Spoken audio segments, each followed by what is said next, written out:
the death of Nancy Reagan, the actress and former First Lady remembered for her dedication to important causes and, above all, her love for her husband.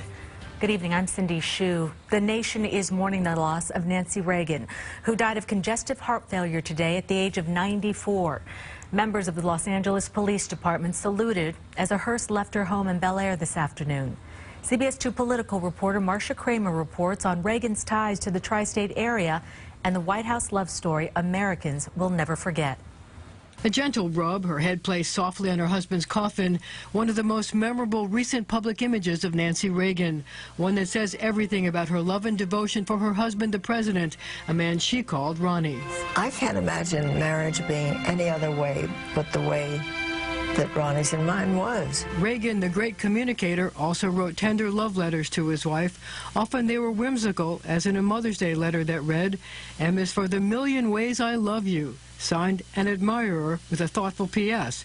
I'm on the next pillow over. She was born in New York City in 1921 as Anne Frances Robbins, nicknamed Nancy. When her mother remarried, she moved to Chicago and took her stepfather's last name, Davis.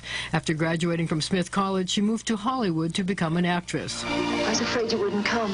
She acted in about a dozen feature films. One of her last was opposite her future husband in a movie called Hellcats of the Navy. They married in 1952 and had two children, Patty and Ron Jr. They also raised Ronald Reagan's two children from a previous marriage. In 1967, she became First Lady of the state of California, First Lady of the United States in 1981. I, Ronald Reagan, do solemnly swear. I don't remember thinking anything except that, my gosh, here he is, and he's president. During her husband's time in office, Nancy Reagan often appeared in designer gowns, especially red ones. She redecorated the White House, bought new china, but she also stayed close to her husband's side, even more so after an attempted assassination attempt in his first term. She reviewed his schedules and even consulted an astrologer for advice on security. I was so obsessed with his safety that any time he went out of the house, I think my heart stopped. Her lasting legacy as First Lady, her campaign against drugs. What should you do when someone offers you drugs? The Just Say No anti-drug campaign swept across the country and into schools, and even brought her to the United Nations as the first Lady to address the General Assembly.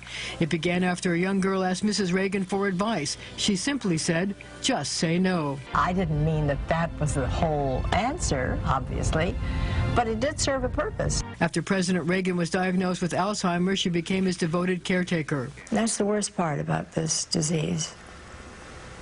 There's nobody to exchange memories with. Following his death in 2004, she put herself at odds with other Republicans, campaigning for federal funds for stem cell research to find a cure for Alzheimer's. We've lost so much time already, and I just really can't bear to lose any more. She attended fellow former First Lady Betty Ford's funeral in 2011 and visited her husband's grave on the 10th anniversary of his death. Nancy Reagan was indispensable to every success that President Reagan enjoyed. She was his closest advisor. She was his constant protector. And, of course, she was the love of his life. State Republican Chairman Ed Cox, Richard Nixon's son-in-law, worked in the Reagan administration. She was so devoted to her husband, and through her husband, so devoted to the nation. It made her a very effective First Lady.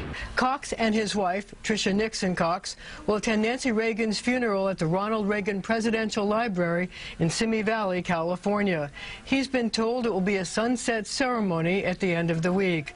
She will be buried next to her husband on the library grounds. In the newsroom, I'm Marcia Kramer, CBS 2 News. As an infant, Nancy Reagan reportedly lived in this home on Roosevelt Avenue in Flushing, Queens. Reagan lived there until she was 2 years old and was then sent to live with relatives while her mother, who was an actress, went on the road.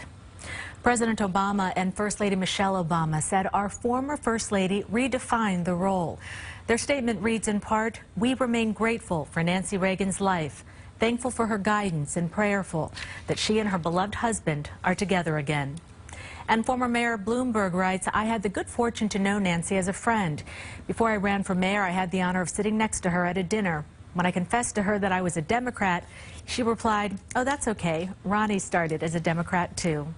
Other politicians and celebrities are also reacting to Mrs. Reagan's death. For more tributes and a photo slideshow, visit our website, cbsnewyork.com.